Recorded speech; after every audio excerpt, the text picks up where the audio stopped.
If The Witcher is where you turn when you need a monster hunter for hire, here are 5 other titles worth checking out on this week's Binge Guide. The Netflix fantasy show based on the popular book series and video game has 1 fresh season currently under its armor. And fans love Henry Cavill as Geralt of Rivia and all the fantasy elements and dark humor that this show brings. So from warrior princesses to vampire hunters to more Henry Cavill, this list is everything you're searching for, starting with our editor's pick, the Netflix animated show Castlevania. This medieval fantasy that was inspired by a video game has turned in 3 straight fresh seasons so far, and follows a vampire hunter attempting to save all of Eastern Europe from Dracula. Critics have praised this compelling adaptation for its spectacular visuals, calling it devilishly fun with humor, heart, and a lot of bloody action. While you wait for season 4, you can binge the first 3 seasons in just under 8.5 hours, and why not? It's basically The Witcher in animated form. And shining through with our actors spotlight pick this week is the Showtime series The Tudors. Featuring The Witcher's Henry Cavill alongside star Jonathan Rhys-Meyers, this show with 3 of 4 fresh seasons chronicles the early years of King Henry VIII. As one of the first major roles in his career, Cavill is part of a cast that critics described as gorgeous, able, and handsome to go along with sturdy acting and the show's stunning period detail. You can binge this show in about 38 hours, and if I'm being honest, it's gonna leave you wanting more Henry Cavill. And our throwback pick this week is taking us all the way back to the mid-90s, my favorite place, for Xena Warrior Princess.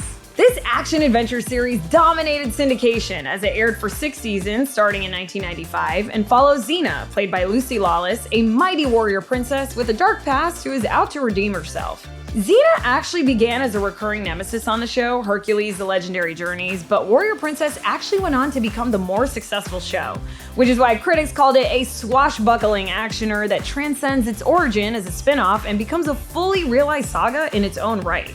It will take you about 100 hours to binge the series, and while you do, keep an eye out for the boy star Carl Urban, who played both Julius Caesar and Cupid at various times during the show's run.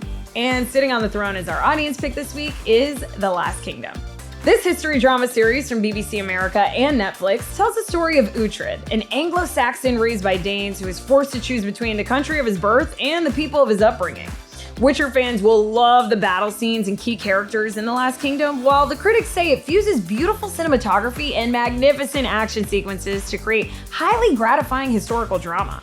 You can binge the first 4 seasons in 36 hours, and then just think of how awesome you'll be with the sword, hypothetically speaking, of course. And finally, our under-the-radar pick this week is the BBC show Atlantis. Running for 2 seasons starting back in 2013, this fantasy drama series follows a young man named Jason, played by Jack Donnelly, whose search for his missing father leads him to the ancient and mysterious city of Atlantis. Despite being canceled after just 2 seasons, critics say that Atlantis succeeds as a giddy mixture of mythology and pulp fantasy with a charming and family-friendly vibe. It will take you just under 19 hours to binge this series, and then you'll totally be able to cross Atlantis off your bucket list of places to visit. Okay, friends, well, hopefully this list based on The Witcher will make your next few binge sessions that much richer. Be sure to let us know what you are currently streaming in the comments, and also do not forget to check out our new podcast called Rotten Tomatoes is Wrong, a podcast from Rotten Tomatoes, because Fresh and Rotten is just the beginning of the conversation, and new episodes drop every Thursday. And if you don't want to miss out on any future recommendations based around the movies and shows that you love, be sure to hit that subscribe button and notification bell so you don't miss out on any of the fun. As always, we can't thank you enough for watching the Rotten Tomatoes Binge Guide, and we'll see your face in the next video. Bye.